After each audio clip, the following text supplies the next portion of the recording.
All right, so let me show you how to install the Grenadier roof handle mount. Pretty simple. You do have to remove all 6 of these bolts, and then we're just going to remove any one of these 3 units. So it's kind of self-explanatory. I'll show you how easy it is. So these are a T30, I think. This is a pretty easy install. You can do it yourself. If not, we're always available to do the work. So this guy just pops off, and then just to make it easy, I'm gonna pull off this end one. You can see these have like a little piece of foam in there. The new one's got the same thing. So you're gonna slide it on there and just kind of set it up in place. Put your bolts back in there. You can see there's like a little steel washer with a rubber insert on it. Make sure you get those back into place. These are just a 6mm bolt, so they don't need to be extremely tight.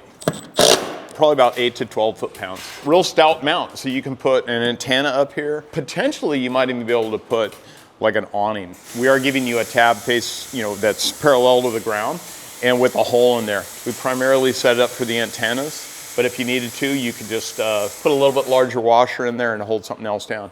Maybe even like some fly rod holder or something like that. So you also see the AO is not a standout logo, but it does give you like a little timeless, elegant touch with our logo on there.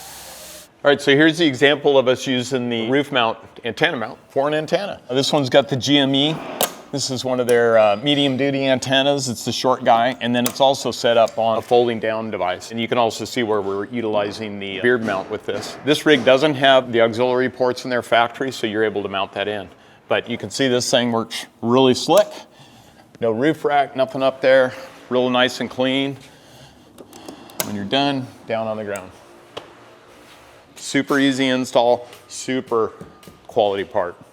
That's it. Happy trails.